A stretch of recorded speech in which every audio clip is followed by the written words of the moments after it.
y bienvenidísimos a un nuevo video. El día de hoy con un nuevo, yo no sé si es como caso / conteo al tiempo, pero pues vamos a hablar de un tema en específico donde hay ciertos puntos en donde me va a tocar hacer como cierto conteo, pero es medio caso al tiempo, pero bueno, el caso. El día de hoy, como vieron por el título, hablaremos sobre el Triángulo de Bennington, un lugar bastante particular por todo lo que ya les voy a contar. Pero antes no olviden seguirme en todas mis redes sociales, saben que tengo 1000 millones de redes, y lo más importante, suscríbanse a este canal y activen la campana de notificaciones para que les avise cuando subo video. No olviden también seguirme en Twitch, que nos vemos allá más seguido, hacemos en vivos, jugamos, entre muchas otras cosas más. Y bueno, ahora sí, sin más que decir, comencemos con el video.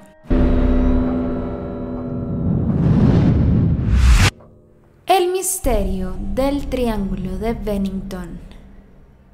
Bueno, ¿por dónde comenzamos? Hay como cosas que toca especificar primero en cuanto a la ubicación de este lugar para que sepan más o menos dónde está. No se sabe como específicamente una delimitación del lugar, pero sí se sabe que está cerca a un pueblo fantasma llamado Glastonbury, al sudoeste de Vermont. En esta época este pueblo, bueno, anteriormente era un pueblo maderero, había muchísimos árboles, pues obviamente, y también habían minas de carbón en donde trabajaban las personas que habitaban allí. Fue muy popular el pueblo a principios del siglo XIX, pues porque en esta época la tala estaba como súper de moda, todo era de madera, se hacían un montón de cosas, todavía sigue siendo como algo que seguimos explotando muchísimo, pero en ese entonces era algo bien conocido y pues justamente este pueblo estaba repleto de todos estos árboles de naturaleza y pues obviamente se volvió un epicentro de este tema. El Triángulo de Bennington le dieron ese nombre, digamos, porque no se llamaba así antes, era simplemente parte del Bosque Nacional de Green Mountain de Vermont, pero pues ya después le designaron este nombre y esto fue gracias a un escritor llamado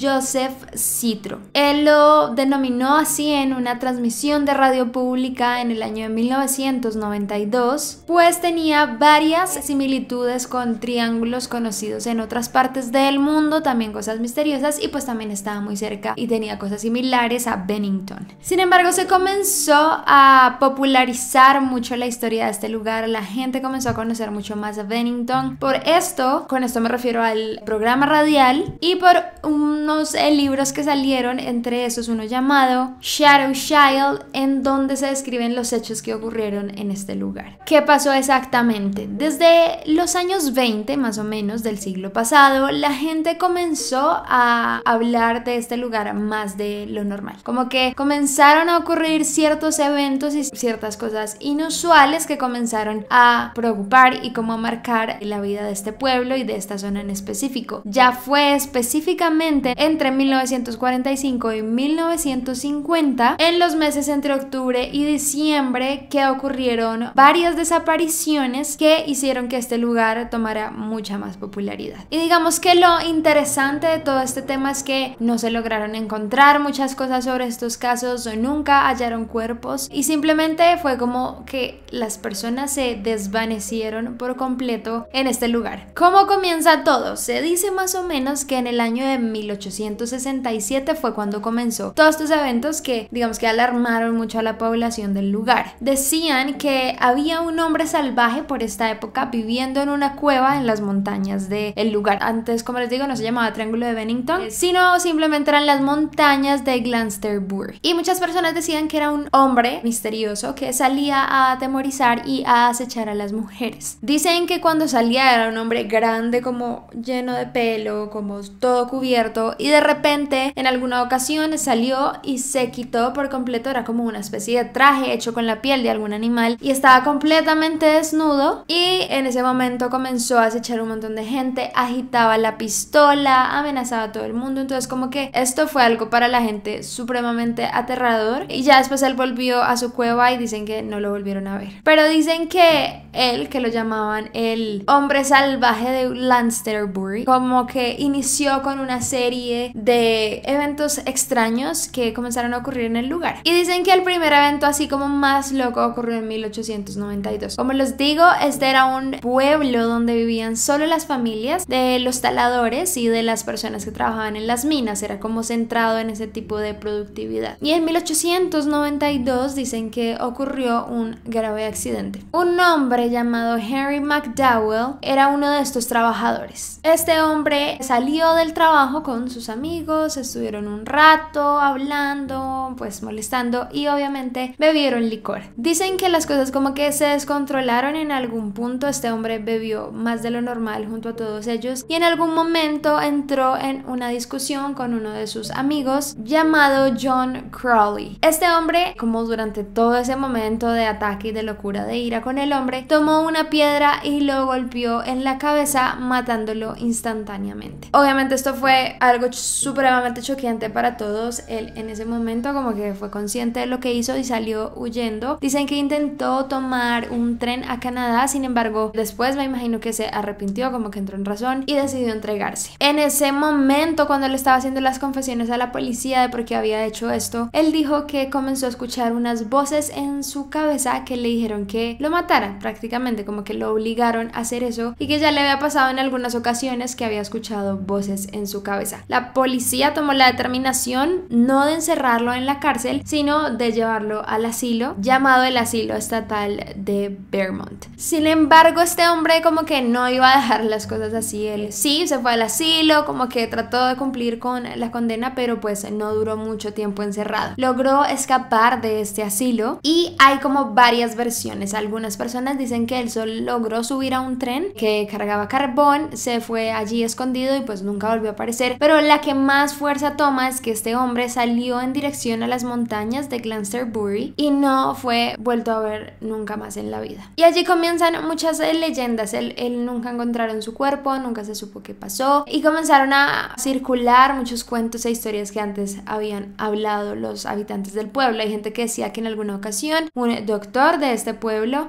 se había enloquecido y decidió huir a los bosques también, y en ese punto reencarnó como en una entidad maligna. Eso es lo que cuentan, y como que comenzaron a circular muchas cosas de este tipo. Y es allí donde inició el pequeño conteo que les digo de este lugar, que es como una mezcla entre caso y conteo, en donde se dan unas desapariciones supremamente importantes de este lugar, las más habladas respecto a por qué este lugar es misterioso y se tornó también en un lugar completamente abandonado, que es ahora, como les digo, un pueblo fantasma, a pesar de que hay gente que sigue yendo de manera turística a las montañas. Pero ya les voy a contar más de eso. Llega el año de 1945, más exactamente el 12 de noviembre de ese año. Como les digo, se presentaron desapariciones entre octubre y diciembre de los años siguientes. Fue como justo en esos meses de los siguientes 5 años. Mitty Rivers era un cazador supremamente experimentado, también era pescador. Él conocía muy bien la zona y decidió ir con varios turistas alrededor de las montañas de Glastonbury. Ya era un hombre viejo, como les digo, tenía 74 años, ya era un hombre experimentado y pues no era la primera vez que hacía este tipo de trayectos en este lugar. Dicen que en un momento él se separó del grupo, como que decidió adelantarse a ver si encontraba otras cosas, y les dijo como, bueno, me voy a adelantar un poco, pero pues ya ustedes me van alcanzando. Dicen que llegó más o menos a un lugar llamado Long Trail o Camino Largo, y fue allí donde todo el mundo perdió el rastro por completo de él. No lo volvieron a hallar jamás,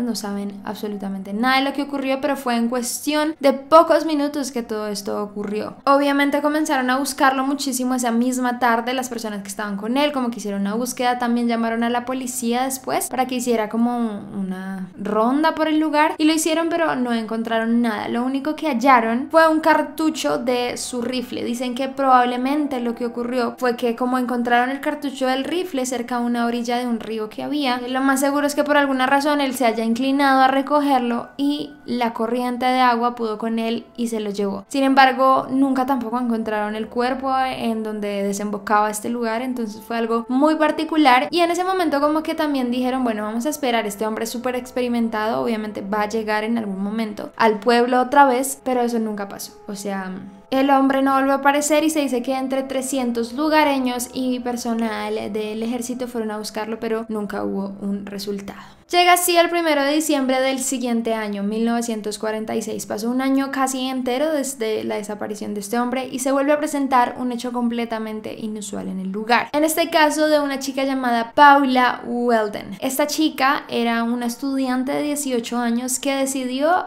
por estos días ir como a pasear a la montaña. Como que allá en Estados Unidos es muy famoso el hiking y los recorridos de senderos y bueno, todo este tipo de cosas, y pues ella decidió hacer eso. Sin embargo, ella tenía que volver obviamente un tiempo después a casa y nunca lo hizo. Iniciaron una búsqueda exhaustiva, pero no lograron hallar nada. Lograron encontrar unos testigos que eran una pareja de ancianos que dijeron que la habían visto pasar justo al lado de ellos y ella había como girado por una esquina, pero pues vieron que apenas giró, pasaron unos minutos y ya no estaba, o sea, como que fue muy rápido ese momento. Y también otro hombre dijo que él también la vio porque ella le preguntó por dónde era el camino. Algo como importante de esta desaparición como tal fue que ella era una hija de un arquitecto importante, era una familia adinerada. Entonces el padre puso todos sus recursos y un montón de cosas para lograr encontrar a su hija. Se involucró un montón de policía, incluso policía de otros estados e incluso el propio FBI. Dieron además una recompensa de $5,000, buscaron por también un campus universitario, pero nada por ningún lado. Habían especulaciones de que ella había querido huir a Canadá con su novio, sin embargo como que nunca se logró comprobar esto y pues el novio seguía ahí y no se dio al final con el paradero y tampoco encontraron el cuerpo de esta mujer. Tiempo después llegó un hombre que se conocía pues como ser uno de los locos y borrachos del pueblo, por así decirlo, en donde supuestamente confesó lo que le había pasado a la chica y lo que él había hecho. Sin embargo, el cuerpo como nunca fue hallado, no hubo pruebas de lo que el hombre había dicho, simplemente lo liberaron y dejaron el asunto de esa manera. Al día de hoy el caso sigue abierto, pero pues evidentemente dudo que algo diferente ocurra. Entre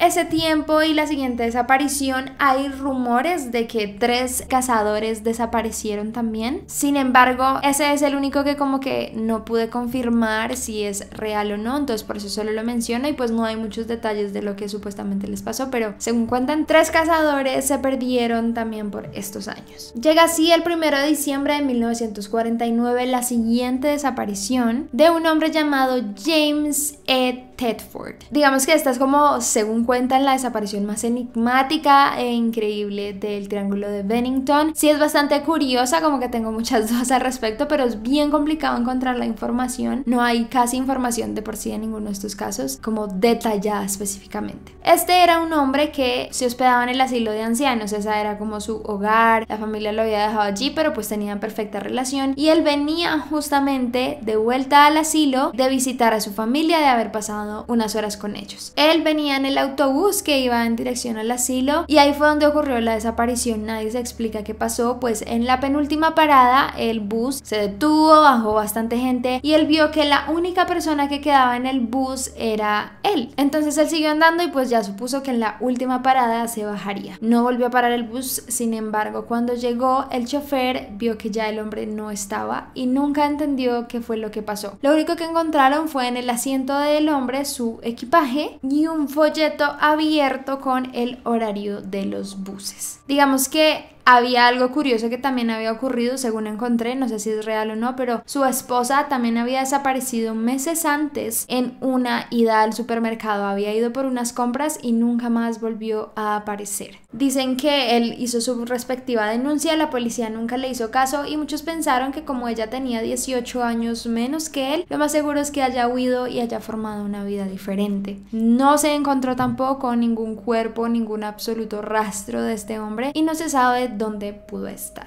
Y llega así también el siguiente caso de desaparición el 12 de octubre de 1950. En este año un niño llamado Paul Jepson desaparece. Él tiene 8 años y se encuentra con su mamá muy cerca de las montañas mientras ella estaba realizando labores de hogar. Ahí hay como una confusión, hay como 2 cosas que dicen, como que o ella estaba haciendo labores de hogar o estaba trabajando y trabajaba en una especie de granja y estaba alimentando a los cerdos mientras dejó al niño niño jugando. Dice que ella se descuidó por unos minutos y ya cuando volvió no había rastro de él, y obviamente comenzaron a buscarlo por todos lados sin un resultado fructífero. La madre dice que él tenía una chaqueta roja y que hubiera sido muy fácil encontrarlo o divisarlo, pero no fue así. Por otro lado, mandaron perros de casa también como a seguir su rastro. Los perros llegaron hasta una avenida en donde ya no pudieron continuar con el rastro, no pudieron encontrar absolutamente nada, y muchas personas pensaron que entonces el niño fue como secuestrado y subido a un auto que se fue por esa avenida. Muchos también tienen dudas porque dicen que probablemente el niño se fue a las montañas, pues el papá dice que por esos días el niño estuvo hablando mucho de las montañas, que le llamaban la atención, entonces dicen que probablemente se fue de curioso allá y nunca más lo encontraron. Y llega así la última desaparición el 28 de octubre del mismo año, 1950. En esta, una mujer llamada Frieda Langer es la que desaparece. Ella estaba en un campamento con otros amigos y ese día salió como a caminar con su primo.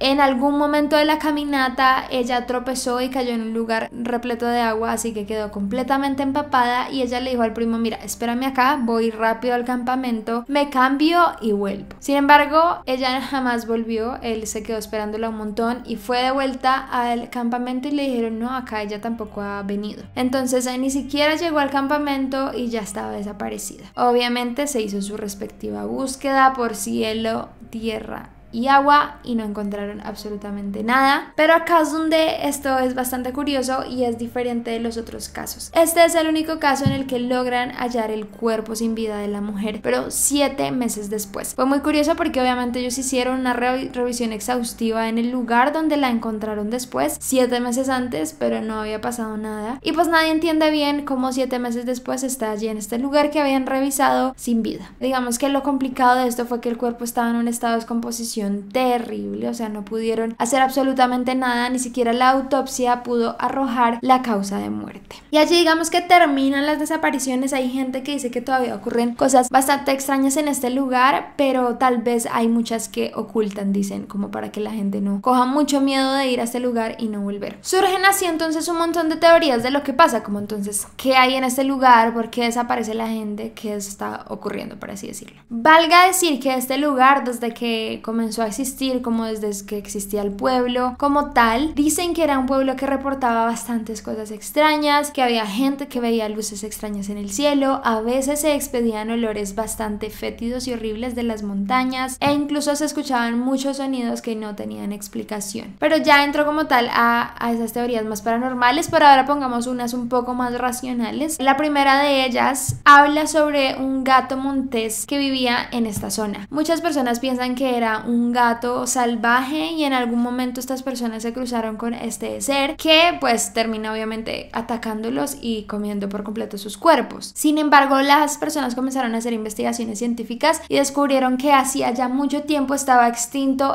la única especie de gato montés que existía en estas montañas. Ya llevaba un montón de tiempo extinto y como que no había manera de que hubiera un animal de este tipo para atacar a la gente. Por otro lado, se habla de un posible accidente justo que ocurrió con todas estas personas. Digamos que, como les digo, fue esto entre octubre y diciembre de los 5 años que les nombré, y muchas personas piensan que fueron producto pues de accidentes que ocurrieron por el clima. ¿Por qué? Pues porque por esa época estaban entre otoño e invierno, había mucha lluvia, había nieve. Digamos que todo esto daba un riesgo más alto para que cuando escalaran o para que cuando andaran simplemente por la montaña pudieran caer o alguna cosa terrible les pudiera pasar. Sin embargo, esta teoría como tal no explica el porqué de las desapariciones del hombre del autobús y de la mujer a la cual encontraron su cuerpo después, que no tenía como rastro de tener un accidente. Por otro lado, continuando con la teoría del clima, se habla también de una posible hipotermia bastante grave. Muchas de estas personas lo que les pudo pasar fue que en verdad se perdieron, como que no lograron encontrar el camino de vuelta, y durante todo ese tiempo pues obviamente comenzaron a sufrir un ataque de de hipotermia por el clima. Hay algo que yo no sabía, y es que las personas cuando tienen hipotermia, como que un instinto humano es comenzar a buscar un lugar muy pequeño para meterse y como obtener algo de calor. Esto hace que en ese tipo de situaciones sea muy complicado encontrar a alguien que muere por hipotermia, pues se ocultan en lugares que muchas veces uno no encuentra. Entonces probablemente eso pudo pasar, se metieron en lugares pequeños, no lograron salir y pues tampoco nadie logró encontrarlos. Otra explicación hablaba de la industria minera en esta zona. Como les digo, era un pueblo supremamente minero y talador, y por esta época dicen que probablemente habían muchos huecos y cosas dentro de las montañas que la gente a veces no veía, y pues podía caer en minas a muchos metros bajo tierra y desaparecer pues obviamente ya por completo. No hay manera de encontrarlos, de escucharlos, de nada, y simplemente quedan allí enterrados o pues abajo sin alimentos, sin nada, y eventualmente morirán. Pero allí es donde inician otras teorías ya un poco más oscuras o diferentes, que también para mí algunas tienen bastante sentido, aparte de todas las que ya les dije. La primera de ellas, evidentemente hablamos de un posible asesino serial, una persona que se haya encontrado habitando estas montañas, o pues tal vez que simplemente iba por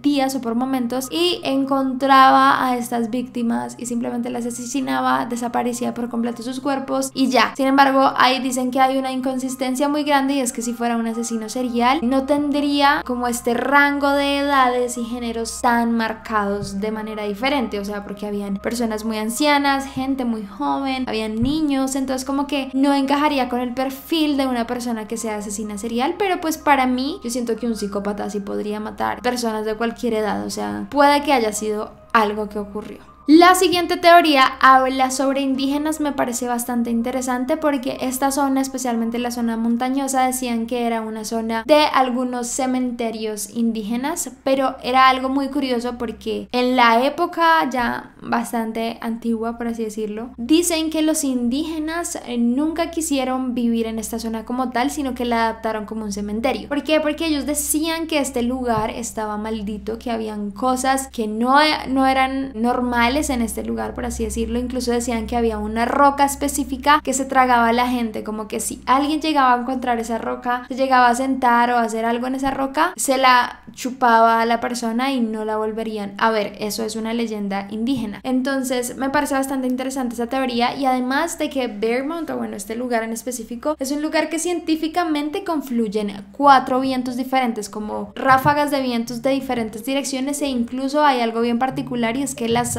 matas, o bueno, las plantas nacen de una manera muy extraña, como caídas o en posiciones diferentes a las normales, pues por el clima en específico. Y los indígenas de este entonces pensaban que este lugar era maldito justamente también por eso, porque confluían los 4 vientos y eso no podía ser absolutamente nada bueno. La siguiente teoría habla de aliens o de extraterrestres. Como les digo, este era un lugar que supuestamente tiene muchos reportes de avistamientos de luces, de cosas extrañas, y dicen que uno de los más populares ocurrió en 1984, donde varios testigos, no uno sino varios testigos, dijeron que habían visto luces en el cielo durante una caminata en la montaña. Por eso muchas personas piensan que de pronto estas desapariciones fueron productos de abducciones alienígenas o de encuentros cercanos. Y por otro lado también se piensa en una teoría un poco más física, en donde dicen que este lugar tiene en alguna parte un agujero de gusano que pues traga a la gente, y de allí provienen los sonidos extraños, de los malos olores y las luces. La siguiente teoría, que también me parece bastante interesante, habla sobre el monstruo como de las montañas, una especie de pie grande, Bigfoot, o como le decían en este entonces, el monstruo de Glastonbury. Básicamente es como un monstruo del que hablan, que muchas personas también vieron en algún momento, muy grande, lleno de pelos, obviamente de un tamaño gigante. Y hay una leyenda que dice que una familia estuvo como caminando por este lugar, se tuvieron que devolver porque cuando iban caminando encontraron que el camino había sido arrasado por una avalancha, y cuando giraron solo se encontraron con los ojos brillantes de una criatura gigante. Sin embargo, lograron defenderse de esta, como atacarla y huir. Dice también que en 2003 un hombre llamado Ray Dufresne se encontró con esta criatura. Dicen que él vio a lo lejos una criatura gigante negra y como que lo estaba mirando y él decidió irse y pues nunca más se volvió a encontrar con él, pero como que hay muchos avistamientos de este tipo. Pero uno diría como, bueno, entonces ¿por qué la gente no va allá a ese lugar a ver qué es lo que pasa ya con tanta tecnología y este tipo de cosas? Y sí lo han hecho. Hubo un grupo de excursionistas llamados el grupo Web del Obscure Vermont que se dedicaron a hacer una investigación de esto. Fueron allá y se encontraron con varias cosas curiosas. Dicen que una de ellas fue que encontraron varios agujeros como ocultos, por así decirlo, por pastos altos, por árboles que a veces se confundían, y dicen que puede que eso haya generado un accidente en donde se cayeron a través de estos agujeros y no volvieron a aparecer. Y les pasó algo bastante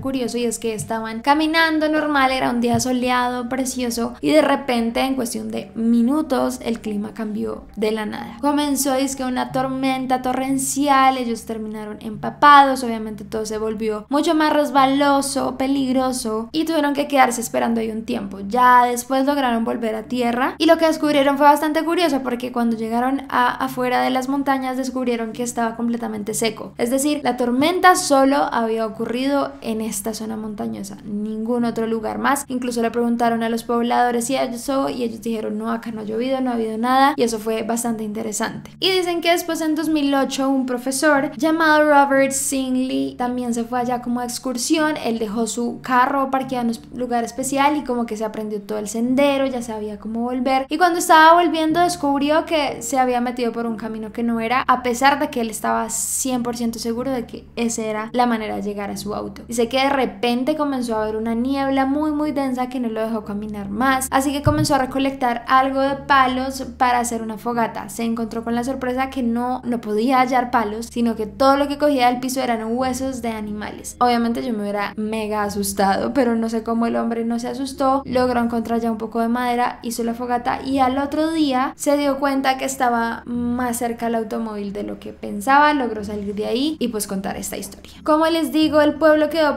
completamente abandonado, o sea, se volvió un pueblo fantasma. Dicen que todavía hay algunas casas desde esta época que se conservan, que las tratan de vender y eso, pero pues no mucha gente vive ahí. Dicen que muy pocas, por ahí 2 o 3 familias y ya. Pero lo más curioso es que tampoco está prohibido escalar y hacer senderismo en estas montañas. Es más, hay grupos que van constantemente, que hacen sus recorridos sin problema alguno, pero dicen que tampoco le advierten a la gente de estas desapariciones, como que no hablan del tema, simplemente no lo mencionan y dejan que la gente vaya sin problema. No se sabe hasta el día de hoy nada de estas desapariciones, pero pues quería contarles por si van allá para que tengan mucho cuidado. Pero bueno, hasta aquí este video con Teo Caso. No sé, tenía bastante cosas interesantes, ya lo había leído y dije, bueno, tal vez lo mejor es hacer un video entero de esto, así que espero que les haya gustado muchísimo. Ya saben que si fue así no olviden dejarme me gusta, los deditos arriba, coméntenme si conocen también otros lugares curiosos de los que quieran que hable, me parecería también súper interesante, un conteo, lo que quieran. No olviden seguirme en todas mis redes sociales, saben que tengo 1000 millones de redes y lo más importante, suscribirse a este canal y activar la campana de notificaciones para que les avise cuando subo video. Síganme en Twitch también, que nos vemos más seguido, y díganme ustedes qué piensan que ocurre en este lugar. Pero bueno, ya esto es todo. Muchas gracias por verme. No olviden seguir sus sueños y nos vemos en el próximo. Bye.